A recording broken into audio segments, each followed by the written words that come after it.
in my whole career of 40 plus years, this is the first year where affordable housing growth is negative. I think the overall meeting with the finance minister went extremely well. We came to understand what the government actually is looking forward to, suggestions from the industry. We were very happy to be able to collaborate with the government.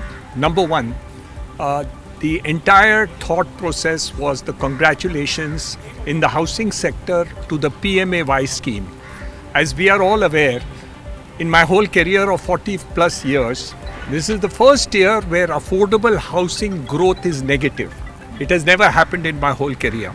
So I think the focus on the PMAY scheme for the purposes of incentivizing affordable housing was a major thing. The second thought is rental housing.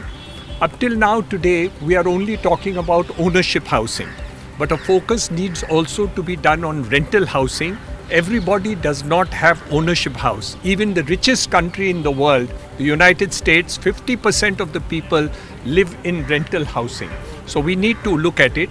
At the last budget, the finance minister had given an incentive for the purposes of industrial workers' rental housing.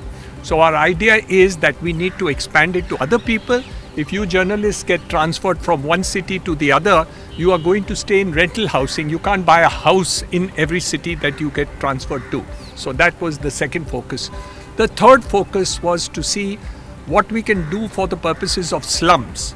Mumbai, we have started schemes, also the Dharavi redevelopment and other scheme, but that's less than 10% of whole of Mumbai slums. So a focus on how we can take up slums and actually have a scheme to eliminate slums of Mumbai is a concept that we have represented to the Chief Minister, and Mr. Devendra Fadnavis, our Honorable Chief Minister in Maharashtra, is extremely supportive of this particular idea, and we were able to settle that to it. All in all, the idea was infrastructure. Infrastructure of cities have been improved over a period of time. For example, metro rail and other things are to be done. But there's still a lot of handicap. Even if you catch the metros, the last mile connectivity is a challenge. Footpaths is a challenge. Women's safety is a challenge. Environmental issues are a challenge. So all these were discussed in depth, both from a environmental issue, pedestrian moving issues, city issues, development, and last mile connectivity on the thing. The second part of it was more on energy efficiency in terms of transport and other things.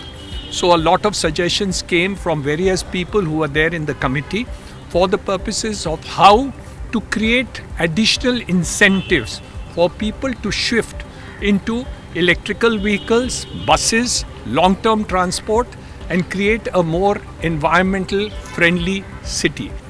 The third set of suggestions came from the ladies of the group who came from various NGOs and other activities which came. And there the focus was on women, women's employment, the incentive which has been given under the PMAY scheme, where the name of the woman has to be the first as far as the borrowing is concerned. And I think that they took very positively. So similarly, if safety and security is done in various cities, so there was a talk about mobility, there was a talk about women's safety and improvement of footpaths, and how various examples can be done in terms of these improvements to the city. So that was the basic concept. Details of various ideas of what is happening in housing and what are the rules and regulations and sections of income tax that need to be changed for the purposes of better thing was suggested for various activities that are done, what provisions in the law that need to be changed, what should be incentivized. Different suggestions were given both by the housing sector, energy sector, and the NGO sector. So all this was the discussion today. So there was a lot of back and forth last time in terms of the capital gains tax on property. Did you get a chance to address this to FM in this meeting? Yes, we did discuss regarding capital gains tax also, because fortunately the best part has been that the capital gains tax, which was originally 20%, was brought down to 12.5% in terms of it, plus whatever is the old schemes were also protected. So those things have already been given go by. But the idea was now, like for instance, in case of capital gains, if I sell a house and I buy 2 houses, that is capital gains tax exempt. But then if I have 3 children and I want to buy 3 houses, there is no exemption for capital gains.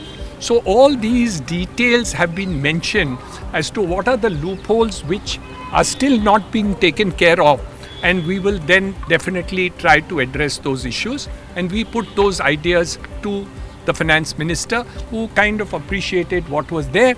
But of course, we all look forward to see what she accepts and what happens due to the constraints of the whole thing. But one thing was very clear to us, that they want a growth of the country, they want a better environment to be created, and all in all, nobody talked about shortage of money availability for the purposes of good projects for the country or for the environment. There was also a talk relating to manufacturing side and how we can do this, housing to be considered as infrastructure status, how the funding could be made available so that more affordable housing and those things can also come up. Thank you very much. Thank you. Thank Thank you, sir. everybody. Thank you for